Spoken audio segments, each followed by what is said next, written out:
E aí, gente, tudo bem? Como vocês estão? Aqui é o professor Luiz e hoje a gente vai resolver uma questão do ITA do ano de 2016, questão 14. Vamos ver o que ela fala? Ela fala o seguinte: um corpo flutua estavelmente em um tanque contendo dois líquidos imiscíveis, um com o dobro da densidade do outro, de tal forma que as interfaces líquido-líquido e líquido e ar dividem o volume do corpo exatamente em 3 partes iguais. Sendo completamente removido o líquido mais leve, qual proporção do volume do corpo permanece imerso no líquido restante? Gente, antes da gente começar essa questão, a gente precisa fazer um desenho para entender o que ele disse no enunciado. Vamos lá. A gente vai ter o seguinte: a gente tem um recipiente com dois líquidos que não se misturam. E, de certa maneira, esse corpo que está dentro do recipiente, ele fica dividido exatamente em 3 partes iguais. Então, a gente vai ter que, na primeira parte aqui, nessa primeira divisão, o volume do corpo vai estar dividido por 3. Na segunda também e na terceira parte também.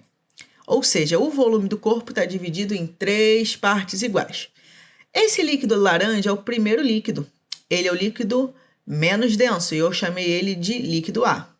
Esse líquido cinza, ele é o líquido mais denso. Então, eu chamei ele de líquido B, ok? Outras informações que o problema dá pra gente. A densidade do líquido B é o dobro da densidade do líquido A. Agora que a gente já sabe os passos que a gente anotou, a gente precisa verificar quais são as forças que atuam nesse sistema aqui, com dois líquidos. Como o objeto está imerso em dois líquidos, ele vai sofrer 2 forças de empuxo. Então, a gente tem um objeto aqui e a gente vai ter o empuxo do A e o empuxo do líquido B. Como ele está em equilíbrio, precisa existir uma força para equilibrar essas 2 forças, que no caso é justamente a força peso, ok? Dessa maneira, a gente vai ter uma situação de equilíbrio. E lembra, toda vez que a gente falar de equilíbrio, repouso ou movimento retilíneo uniforme, que não é o caso dessa questão, a gente vai estar falando de força resultante igual a 0, beleza?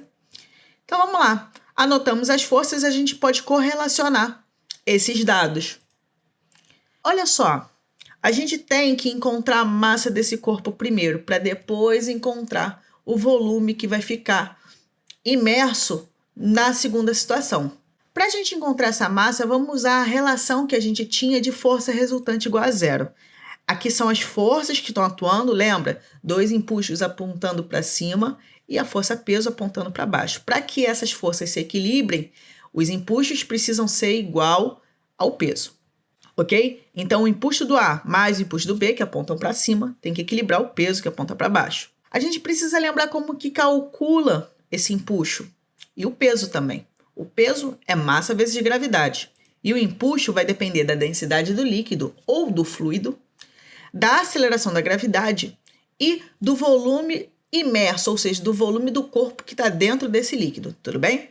E agora a gente tem as 2 expressões, a gente pode desenvolver essa primeira relação que a gente colocou aqui, né? Que é P igual ao empuxo de A mais empuxo de B. Então, a gente vai ter o peso é massa vezes gravidade, ok?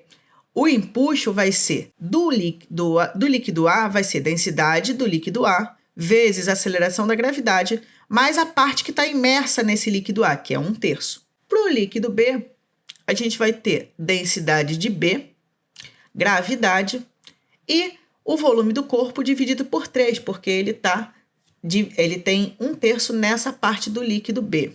Ok, agora a gente precisa desenvolver essa expressão. A gente sabe que a densidade de B é o dobro da densidade de A. Então, o que eu fiz de um passo para o outro foi justamente substituir dB por 2dA. E agora, se vocês olharem essas expressões do lado direito, essas parcelas da soma, a gente tem dA vezes G vezes V sobre 3, mais 2dA vezes G vezes V sobre 3. São expressões muito parecidas. Então, a gente pode somar elas, ok? Porque as incógnitas são as mesmas. Então, a gente pode fazer o seguinte. Para facilitar essa visualização, eu multipliquei todas essas frações. Coloquei todo mundo aqui no numerador e aqui também todo mundo no numerador. E todo mundo ficou sobre o mesmo denominador. Por essas frações terem o mesmo denominador, a gente pode somar elas. E como que a gente vai somar? A gente vai repetir o denominador e vai somar os numeradores. A gente pode dizer que isso aqui é uma coisa só. A gente pode entender que dA vezes G vezes V é, sei lá, uma incógnita qualquer, y. Então, se eu tiver 1y mais 2y, a gente vai ter 3y. Vamos ver como vai ficar? 3y. Só que esse y eu sei que é o dA vezes G vezes V. E agora a gente tem como simplificar essas expressões. E como que a gente pode simplificar isso? Quando eu tenho uma igualdade e eu tenho um termo aqui e um outro termo aqui, seja ele uma fração ou não, a gente pode simplificar, se só existir multiplicação ou divisão na equação, a gente pode simplificar qualquer cara que seja igual do lado esquerdo com qualquer cara que seja igual do lado direito. E também a gente pode simplificar qualquer cara que seja igual na parte do numerador com a parte do denominador. Dessa maneira, a gente pode simplificar o G e também simplificar o 3. Então, olha só, a minha massa vai ser densidade do líquido A vezes V. A partir dessa relação, a gente pode utilizar a segunda situação que o problema deu para a gente. E qual é o segundo caso? É quando a gente tira um dos líquidos e só existe o líquido mais denso. Nesse caso, o líquido B. E a gente quer saber qual vai ser o volume imerso nessa situação. Só que olha só, como eu tenho um corpo só, a gente vai ter apenas uma força de empuxo. A gente vai ter que o peso vai ser equilibrado apenas por uma força de empuxo, que é a força de empuxo de B. Então, a gente vai usar essa relação agora. O empuxo de B precisa ser igual ao peso. Vamos lá. O empuxo de B precisa ser igual ao peso. Beleza. Vou escrever essa equação. A gente já sabe como calcular o peso e o empuxo. Ok. A gente sabe também que a densidade de B é o dobro da densidade de A. E a gente vai substituir essa relação. Simplifiquei o G aqui e a gente vai ter. Massa vai ser densidade de A vezes V, que foi o valor que a gente encontrou na primeira situação. Densidade de B é 2dA. E esse aqui é o volume imerso. Eu só simplifiquei mesmo, abreviei o índice. Olha só, dA tem nas duas partes da equação. Eu posso simplificar também.